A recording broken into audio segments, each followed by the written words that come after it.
Halo Sobat Unila, selamat datang di acara podcast penerimaan mahasiswa baru Universitas Lampung tahun 2022. Nah, kalau dari kemarin Sobat Unila udah dengerin nih podcast atau acara sosialisasi dari beberapa jurusan dan prodi yang ada di Universitas Lampung. Kali ini bersama saya Sela Saputri, kita akan mengulik informasi seputar jurusan yang ada di Fakultas Universitas Lampung, yaitu Teknik Geodesi dan Geomatika. Prodinya D3 Survei dan Pemetaan. Oke. Kali ini Sela bersama Bapak Insinyur Armijon ST MT IPU. Selamat pagi Bapak. Pagi. Oke, jadi Bapak Armijon ini selaku sekretaris jurusan Teknik Geodesi dan Geomatika ya Pak. Ya, betul. Dan pada hari ini Bapak mewakili prodi D3 Survei dan Pemetaan. Tepat sekali. Ya. Oke, langsung aja nih Sobuh.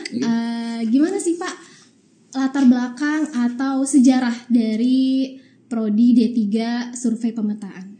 Oke, ya kalau dibilang sejarah cukup panjang ya. Jadi mungkin saya ringkas saja. Jadi sebenarnya kita lihat dari Fakultas Teknik dulu, memang mulai itu sekitar 1968 ya.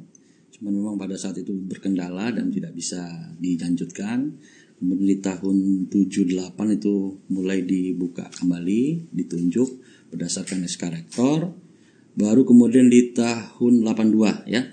82 berdasarkan keputusan Presiden RI pada saat itu terbentuklah Fakultas Teknik yang waktu itu disebut dengan Fakultas Non Gelar Teknologi ya. Nah, disitulah mulai berjalannya D3 ya. Dan di tahun 82 berdasarkan disahkanlah Fakultas Teknik tersebut oleh Kementerian pada saat itu, Kementerian Pendidikan dan Kebudayaan. Nah, di sekitar tahun 91 kemudian baru didirikan jurusan Teknik Sipil pada saat itu.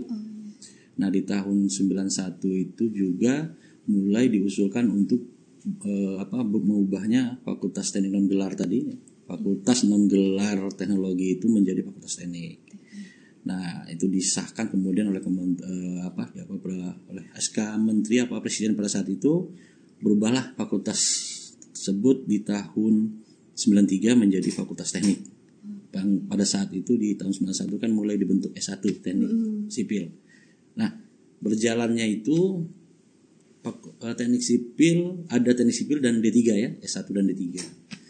Nah, kebetulan karena banyak juga dosen-dosen yang berbasis ilmu geodesi pada saat itu, dan juga tuntutan dari dunia kerja yang sangat banyak kita lihat pada saat itu untuk keperluan tenaga-tenaga terampil, kemudian berinisiatiflah para dosen-dosen pada saat itu untuk mengusulkan ya, adanya jurusan D3 Teknik Survei dan Pemetaan. Dan di tahun 98 keluarlah SK Rektor pada saat itu untuk pelaksanaannya. Pada saat itu berbentuk D2. D2 pada saat itu. Karena kita memang mengejar cepat menghasilkan tenaga siap pakai gitu. Nah, berjalan tahun 98 kemudian langsung diusulkan. Di tahun 99 hasil pemantauan dari dulu Kementerian Pendidikan dan Kebudayaan itu kita diminta direkomendasikan untuk meningkatkan D2 itu langsung ke D3. Jadi makanya pada saat itu D2 hanya berjalan setahun, langsung berubah menjadi D3 karena rekomendasi dari pusat. Nah, mulai tahun 98 berubah menjadi D3. Ya berjalan sampai saat ini. Nah, perubahan terjadi lagi signifikan di tahun 2014. Keluar instruksi dari kementerian bahwa Fakultas Teknik harus menyelenggarakan pada saat itu sekitar ada 3 program studi. Salah satunya harus dibuka S1 Teknik Geodesi. Jadi kita pada saat itu instruksi itu untuk membuka itu. Terbukanya S1 Teknik Geodesi membuat peluang kita membuat satu jurusan.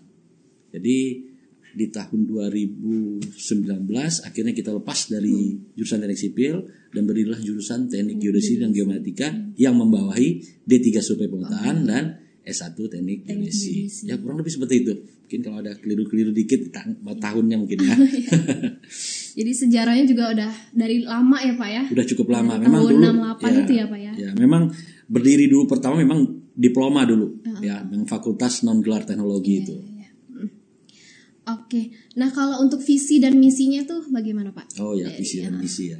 Ini untuk D3 Teknik Survei Pemetaan, kita sebenarnya sejalan dengan ingin mensupport visinya universitas ya. Yang top 10 itu kan. Jadi kita berharap kita bisa mensupport itu, makanya kita membentuk visi kita sekitar tahun 2000, mulai 2006 kalau salah 2004 saya kurang lebih, itu bahwa kita ingin menjadi program studi diploma D3 Teknik Survei Pemetaan terbaik di Indonesia. Karena kalau nggak terbaik nanti dukungannya kurang nih ya.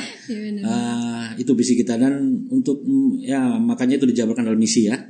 Jadi memang misi kita tonggaknya memang dari Tridharma ya. Jadi untuk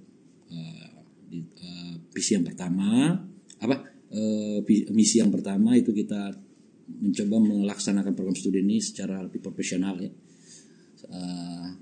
Kita berharap imbasnya ke visi nanti. Kemudian juga di visi yang kedua, bagaimana kita menerapkan penelitian di bidang ilmu terapan ya, untuk mensupport supaya poin yang pertama tadi bisa tercapai. Dan yang ketiga, kita melaksanakan pengabdian ya. Pengabdian kita, bagaimana pengabdian ini langsung menyentuh masyarakat. Kemudian ya mahasiswa bisa langsung berinteraksi dengan masyarakat, hasilnya bisa didasarkan masyarakat, dan bisa meningkatkanlah kesejahteraan masyarakat, harapannya seperti itu. Kalau tadi visi misinya itu bagus sih Pak ya, untuk menjadi program diploma terbaik di Indonesia ya Pak ya. Nah, kalau untuk sarana dan prasarana yang ada di D3 Survei dan Pemetaan itu bagaimana Pak? Oh ya, kita sekarang memiliki bukan memiliki ya, artinya diberikan percayaan untuk mengelola gedung G, itu gedung G di belakang perpustakaan ya jatuhnya. Oh iya. Di dekat TIK ya. Iya, Pak. Gedung G itu 3 lantai ya. Di lantai bawah itu lantai dasar itu kita untuk ruang administrasi, Kajur, Kaprodi, kemudian ada ruang rapat, ruang seminar, ruang kompre, ada 1 ruang kelas plus 1 lagi ruang laboratorium satu di sini. Kita ada 4 laboratorium ya, dan laboratorium pemetaan darat itu berada di bawah. Karena memang itu alat-alatnya yang harus keluar masuk ya, dia harus dibawa pastinya. Kemudian lantai kedua khusus buat untuk ruang kuliah. Ruang kuliah. Nah, lantai 3 itu ada 3 lab di sana. 3 lab, itu lab INSIK ya. Singkatannya Indraja dan SIK, itu untuk tentang pembahasan tentang remote sensing dan jauh, kemudian sistem informasi geografis, kemudian fotogrametri. Kemudian ada lab survei hidro lantai 3. Survei hidro itu yang urusan dengan laut-laut lah, pemetaan dasar laut tuh. Kemudian ada 1 lagi geodesi geodinamik ya. Geodesi dan geodinamik lab, itu terkait dengan sains kebumian ya. Nah, kita juga punya stasiun GNSS ya, KOS ya. Stasiun KOS kemarin kerjasama dengan perusahaan Cina, udah dipasang di atas gedung tuh, di antena tinggi ya, itu beroperasi 24 jam per 7 hari ya. Jadi setiap hari non-stop. Nah, untuk alat-alat laboratorium ya alhamdulillah ya, kita bisa mengikuti dukungan support dari fakultas dan universitas. Kita perlahan-lahan ya, karena kita kan terbentuk jurusan baru 2019. Ya kan? Jadi kita sudah bisa beberapa peralatan yang bisa kita pakai untuk menunjang praktikum, itu sudah bisa kita adakan ya. Nah, itu untuk sisi peralatan ya. Saya rasa mungkin itu ya yang untuk sarana prasarana ya. Jadi banyak sekali ya Pak ya. Tadi labnya aja ada 4 ya Pak ya. 4 ya. Mantap banget. Nah, kalau untuk akreditasinya bagaimana Pak di D3 Survei dan Pemetaan? Akreditasi kita sudah dari mulai terbentuknya program diploma ini kita sudah menjalankan 3 akreditasi ya. Jadi akreditasi terakhir kita itu di tahun 2017. Jadi berakhir nih akhir tahun ini. Akhir tahun Desember di 2022. Jadi kita sekarang sedang menyusun borang ya, dan akreditasi kita terakhir ya kita masih B ya. Masih B, tapi B-nya kemarin alhamdulillah itu Karena pada saat kita diakreditasi kita masih di bawah sipil, kita belum berdiri sendiri. Iya. Jadi banyak yang mengganggu pada saat itu. Nah, mudah-mudahan ini diakreditasi tahun ini kita sudah mempunyai jurusan sendiri. Harapan kita karena ya 2025 kan tinggal sebentar lagi ya. Inilah kita harus segera capai visi kita di akreditasi saat ini. Ya, doakan saja supaya bisa mendapat akreditasi unggul. Ya, amin. Amin. Semoga. Oke, nah berkaitan dengan penerimaan mahasiswa baru nih Pak. Untuk jalur penerimaan juga daya tampungnya tuh bagaimana Pak? Berapa banyak? Nah, ini mungkin berbeda ya. Untuk jalur penerimaan ini tidak seperti reguler S1 ya. Nah, untuk diploma, mungkin seluruh diploma di Unila ya, kita hanya ada satu jalur untuk diploma seluruh di Unila. Vokasi ya, setahu saya seperti itu ya. Nah, kalau di survei pemetaan ya kita merujuk ke sana ya, hanya ada jalur masuk di jalur vokasi. Kalau di S1 kan berbeda ya.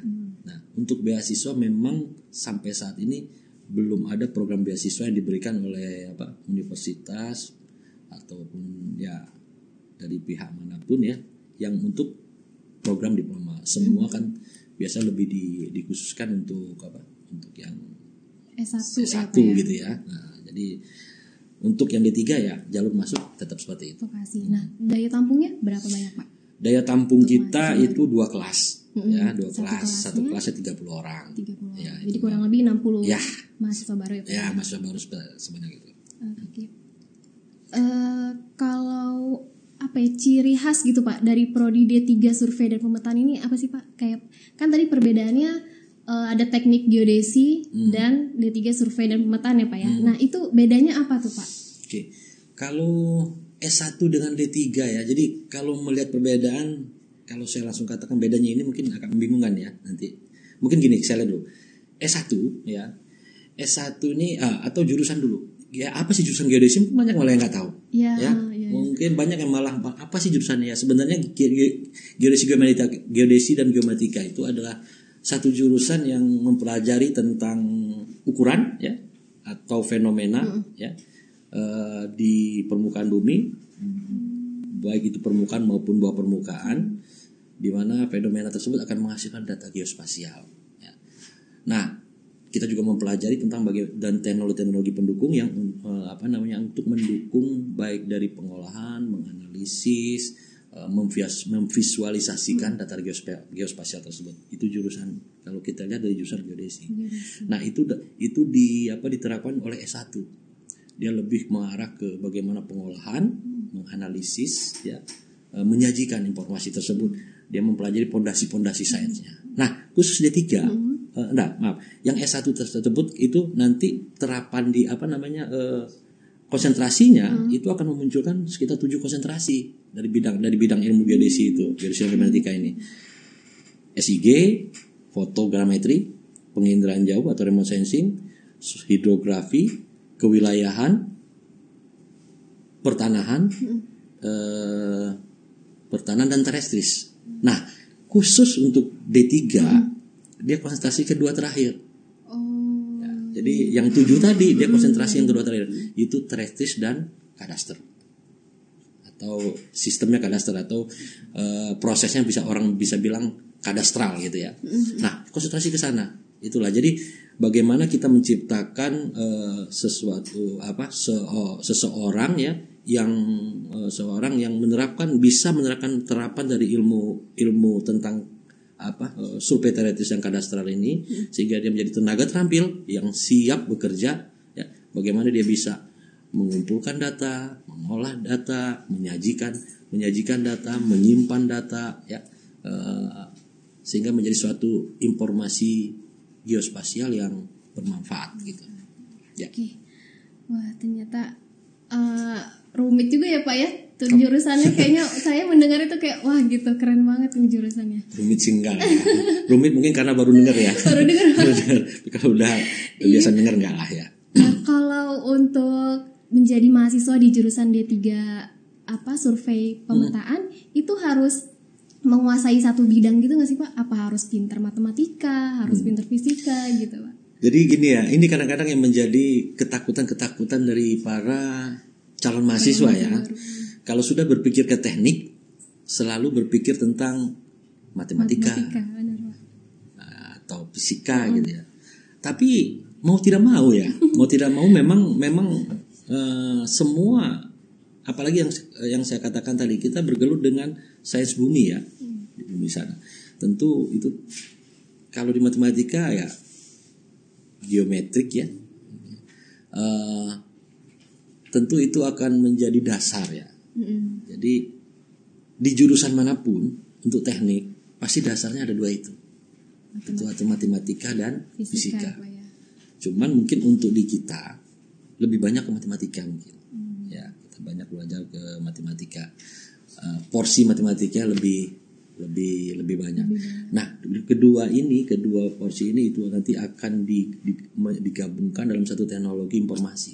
Ya, tentu dengan dukungan sekarang ya kayak komputer yang sekarang lagi sudah semakin perkembangannya luar biasa ya. Jadi yang perlu saya ingatkan lagi, walaupun itu jangan dipikirkan suatu matematika utuh, tetapi di sini adalah suatu matematika terapan ya. Jadi kalau kita membayangkan suatu matematika yang utuh murni, sains murni, terasa akan seperti ya, apalagi yang tidak suka ya, akan merasa gimana gitu ya. Tapi bayangkan ini suatu matematika yang bagaimana kita menerapkan ilmu matematika pada satu kajian bidang ilmu tertentu. Bahkan banyak di anak-anak kita, di mahasiswa ya, itu dulu nggak suka matematika jadi suka matematika gitu. Karena nggak semuanya kan harus dipelajari ya. Jadi ada bagian-bagian tertentu ini yang harus kita pelajari. Akhirnya jadi suka gitu. Tak kenal maka tak sayang ya, itulah katanya. Okay. Benar, Pak. Nah, kalau untuk prestasi sendiri gimana tuh Pak di jurusan D3 Survei dan Pemetaan? Ya, jadi mungkin gini ya, prestasi ya alhamdulillah dari para mahasiswa kita, baik dari tapi banyak kayaknya olahraga dan saya juga agak sedikit ini kebanyakan kok olahraganya itu mereka ini bela diri ya, silat, karate, apalagi gitu yang saya ingat ya, sampai tingkat nasional sih ya. Tapi itu menurut saya cukup bagus ya.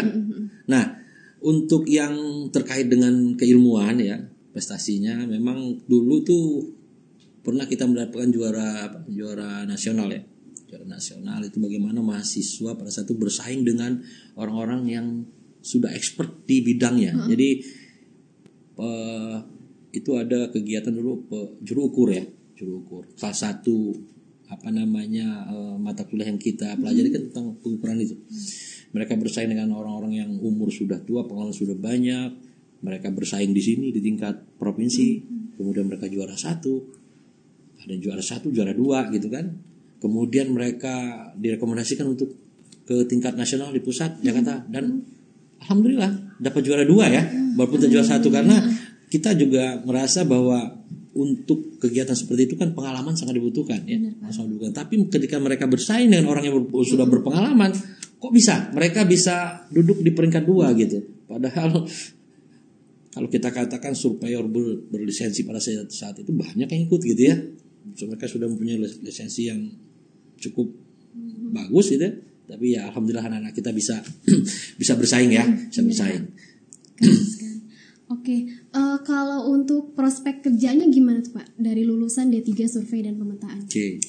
Kalau saya biasanya menceritakan prospek kerja D3 Pemetaan ini seperti gurita gitu ya. Kenapa tuh Pak? Jadi tangannya banyak. Oh gitu, bisa ya, kemana aja tuh bisa Pak ya? Kemana aja. Jadi contoh satu peluang yang paling gampang ya, di tahun kemarin di tahun 2019 ya, saya sempat mengikuti kegiatan forum prodi se-Indonesia untuk prodi geodesi ya. Nanti dia S1 D3 itu untuk kita diundang oleh pada saat itu oleh Badan Informasi Geospasial ya. Mereka meminta ke kita, intinya mereka butuh tenaga gitu kan. Berapa sanggupnya prodi menyiapkan seluruh Indonesia, karena mereka minta pada saat itu sampai tahun 2029 mereka butuh 2.000 per tahun. Itu untuk Badan Informasi Geospasial ya. Dan Prodi sepakat kita nggak akan mungkin lebih dari 500 setahun. Bayangkan butuh 2000, kita hanya bisa menyiapkan 500 per tahun. Berapa peluangnya? Makanya pada saat itu sempat dikeluarkan instruksi untuk udahlah, bagaimana caranya yang SMA ini disuruh latih dulu aja sampai menghasilkan sumber daya seperti ini. Itu baru dari satu BUMN ya. Pada satu dia maksudnya BUMN atau apa ya?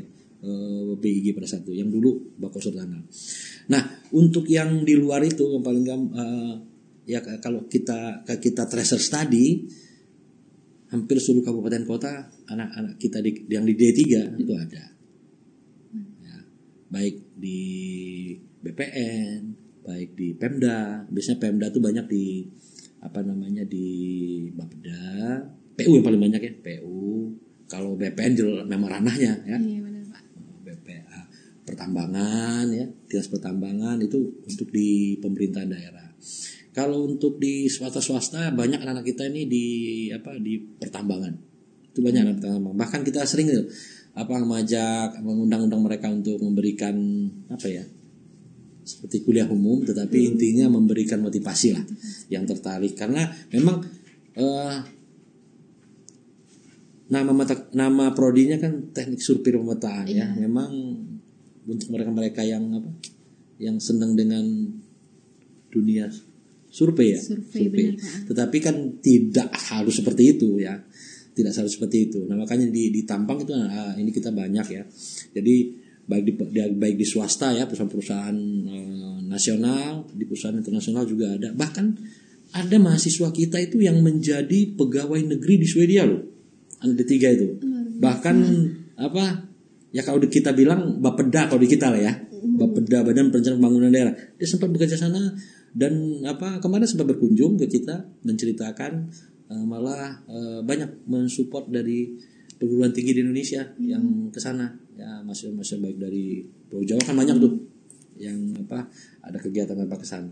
Jadi untuk peluang kerja menggurita maksud saya di sini adalah bisa kemana-mana ya, bisa kemana-mana karena memang hasil dari produk keilmuan kita ini banyak digunakan oleh semua bidang gitu ya. Jadi ada yang di bank, ada yang di swasta, ada yang buka survei berlisensi. Kalau istilahnya buka suatu bentuk perusahaan yang berlisensi untuk melakukan pengukuran gitu ya. Kalau di BUMN itu jelas ya, seperti BIG, mau Lapan ya, atau Pertamina lah, maksudnya Pertamina, mau apa lagi ya, cukup banyak lah. Kalau di pemerintahan daerah ya seperti itu, atau pemerintahan di Bapeda ya, Pemda maksudnya, baik provinsi maupun kabupaten kota. Kalau untuk di swasta ya konsultan banyak ya. Jadi kemarin ketika kita tracer ya di tahun 2020 yang tracer dari CCID ya itu memang tersebar banyak gitu. Bahkan kemarin tracer kita nomor 1 di Unila kan, lulusan cepat kerja se-Unila D3 survei pemetaan. Luar biasa. Oke, Sobu. Jadi prospek kerjanya tuh seperti yang Pak Arjun bilang ya, menggurita ya Pak ya. Jadi ya, bisa kemana kalau saya mengistilahkan itu menggurita gitu ya. Iya, benar.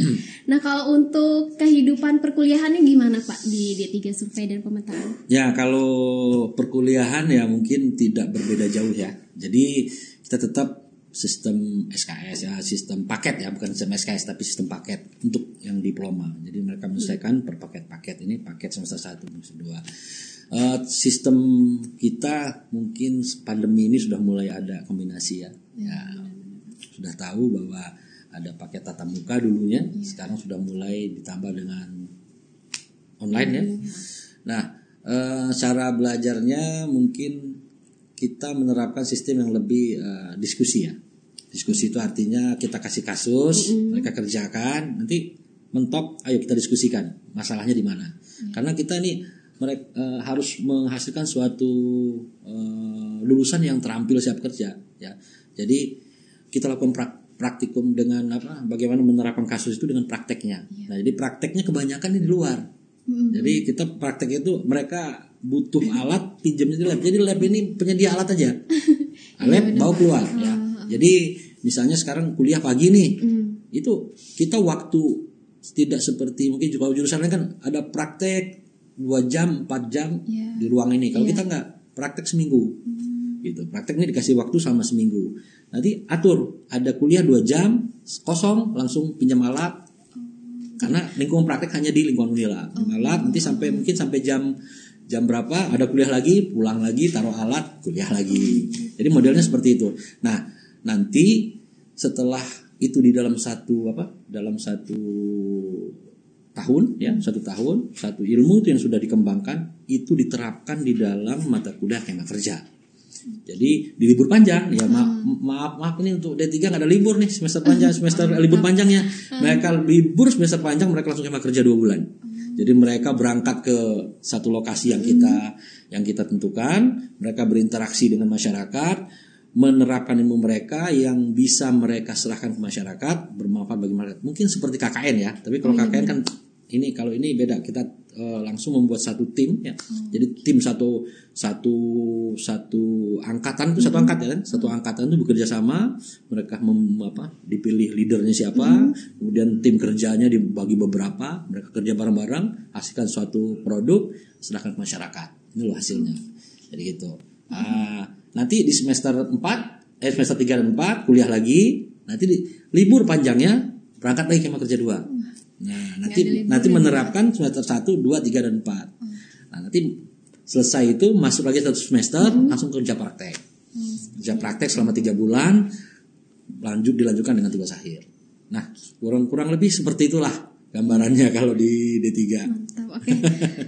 Oke Sobu, nah sebelum kita akhiri podcast kita hari ini, saya minta nih Pak pesan-pesan dari Bapak untuk calon mahasiswa baru yang mungkin saat ini lagi galau atau dilema gitu Pak dalam memilih jurusan gitu, karena kan jurusan ini pilihnya sekali seumur hidup kali ya Pak ya. Betul, ya. Nah silakan Pak pesan-pesan gimana Pak? Ya, jadi seperti ini. Untuk mahasiswa baru, calon mahasiswa baru ya, yang memang mempunyai keinginan ya, mengembangkan diri ya, ikut andil di dalam dunia geospasial ya, ikut andil di dunia geospasial, yang ingin menargetkan diri cepat ya masuk ke dunia kerja ya, mungkin salah satu jalur yang sekarang juga sedang didorong oleh menteri kita itu adalah jalur vokasi ya. Nah, di jalur vokasi ini yang salah satu vokasi yang ada di Unila yaitu D3 Teknik Sumber Pemetaan. Kalaupun ada keraguan-keraguan, silakan ya, literatur tuh banyak yang bisa dibaca-baca apa itu ya. Karena kalau seseorang mengatakan kita bagus ya, tidak ada orang yang mengatakan kita jelek gitu ya. Wow sayur. Dan saya hanya memberikan saran bahwa peluang, karena target seseorang itu kuliah kan tidak jauh daripada mereka ingin masuk ke dunia apa. Mereka ingin secepatnya berkarya ya di dunia kerja. Nah, di prodi kita ini salah satu prodi yang sekarang masih sangat sedikit ya. Masih sangat sedikit sumber daya manusia yang siap masuk ke yang ditunggu oleh di dunia kerja. Jadi peluangnya untuk para calon mahasiswa baru ya untuk masuk dunia kerja ini sangat terbuka lebar sekali. Seperti tadi yang saya katakan di awal, bagaimana sekarang kebutuhannya sangat tinggi sekali. Ya, yang berminat silakan bergabung di D3 Teknik Sumber Pemetaan. Selamat bertemu di kampus dengan saya, insya Allah. Oke, terima kasih Pak atas informasinya. Iya. Oke, inilah Sobu informasi seputar teknik D3 Survei dan Pemetaan. Untuk Sobat Unila yang ingin tahu info lebih lanjut, kalian bisa kunjungi website simanila.unila.ac.id. Oke, demikian podcast hari ini. Dan buat kalian, Tetap semangat, jaga kesehatan. Oh iya, jangan lupa follow Instagram official Unila. Terima kasih. Wassalamualaikum warahmatullahi wabarakatuh. Waalaikumsalam warahmatullahi wabarakatuh.